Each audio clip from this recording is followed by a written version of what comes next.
আল্লাহ পাকের শুকরিয়া, আল্লাহ তাআলা আমাদেরকে আল্লাহ তাআলার ইবাদতগুলো করার তৌফিক দিচ্ছেন এমন এক জমানায় এসে, যে জমানায় ঈমান রাখা, ঈমানের উপর চলা অতি কঠিন হয়ে দাঁড়িয়েছে।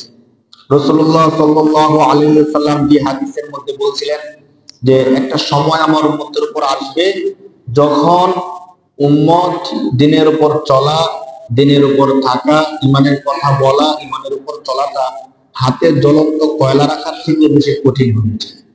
ঠিক অনেকটা ওই মুহূর্তের মতনই সময়টা চলতেছে। আমাদের ঈমানের উপর থাকাটা বড় কঠিন, ইসলামের উপর থাকাটা বড় কঠিন। এখনই শরীয়তের কিছু বিধান এত কঠিন হয়ে গেছে যে আমরা সাধারণ মুসলমান থেকে নিয়ে মোটামুটি প্র্যাকটিসিং মুসলমানরাও শরীয়তের এই বিধানটা শুনলে আমাদের কাছে মনে হয় এটা কি মানা সম্ভব, এটাও কি করা যায়, বা এটা কি এই জমানায় চলে। শরীয়তের অনেক বিধান এখন এমন হয়ে গেছে, কারণ শরীয়ত তো এমন না যে একটা মানলাম আরেকটা মানলাম না, সমস্যা নেই, যতটুকু পারলাম ততটুকু মানলাম, যতটুকু পারলাম না ততটুকু মানলাম না। শরীয়ত কিন্তু এমন না। শরীয়তের বেসিক আইডিয়া হলো যে মূল মূল কিছু জিনিস, যে জিনিসগুলো আমাকে মানতেই হবে। যদি আমি সময়ের স্বল্পতার কারণে, অলসতার কারণে, অসুস্থতার কারণে মানতে না পারি, আমল করতে না পারি, অন্তত অন্তর থেকে বিশ্বাস স্থাপন করতে হবে।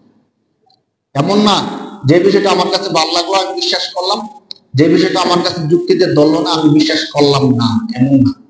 হজ যদি আমি পারি, আমার সমর্থ থাকে, তাহলে আমি হজ করবো না। সমর্থ নাই, আমি হজ করতেছি না, অথবা সমর্থ আছে করতেছি না, এমনি করতেছি না, অলসতার কারণে, বিভিন্ন কারণে হজ করতেছি, এটা একটা বিষয়। কিন্তু আমি যদি বলি হজ ফরজ, এটা আমি মানি না। আপনি সৌদি আরবে যাবেন, 4 লাখ 5 লাখ টাকা খরচ করবেন, একটা সফর ট্যুরের মতো, আওয়া যাওয়া, খাওয়া দাওয়া, আর একটু ঘুরাঘুরি করা, এখানে 4 লাখ টাকা 5 লাখ টাকা অপচয় করা, এটা আমি মানি না। শরীয়তের অন্যান্য বিধানগুলো আমি মানি। শুধু কি মানি না, হজ করতে গিয়ে 4-5 লাখ টাকা খরচ হবে, অপচয় হবে, এই বিষয়টা আমি মানি না। ঈমান থাকবে কি থাকবে না?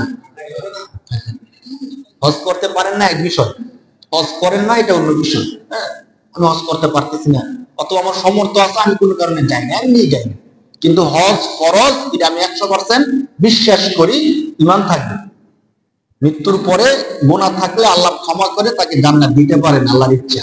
কিন্তু যদি বলে যে না, এত টাকা অপচয় করা আমার আমার জ্ঞানে ধরে না, এতগুলো টাকা, আমাদের দেশের একজন নাস্তিক ছিল না, বলছিল যে না, এটা একটা অপচয়, ঘুরাফেরা করা, এমন যদি কেউ বিশ্বাস করে, সাথে সাথে তার ঈমান নষ্ট হয়ে যাবে। চাই সে 5 ওয়াক্ত নামাজ পড়ুক, অন্য যত ইবাদত গুলো করুক, যাকাত দেয়, সবকিছু করে, কোনো কিছুতে কোনো কমতি নেই, শুধু হজের বিষয়টা তার মাথায় ধরে না, এই জন্য সে করে না, তাহলে তার ঈমানটা থাকবে।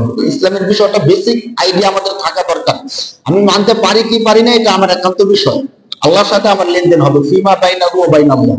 আল্লাহ দেখবেন আমাকে ক্ষমা করবেন কি করবেন না। কিন্তু আমি অস্বীকার যদি করি, তাহলে সেটা আমার ঈমানটা একদমই নষ্ট হয়ে যায়। এরপরে ছোট্ট একটা বিষয় অস্বীকার করার পরে আমি যত ইবাদত করি, যত আমল করি, সেই আমলগুলো আমার কি আসবে না, কাজে আসবে না।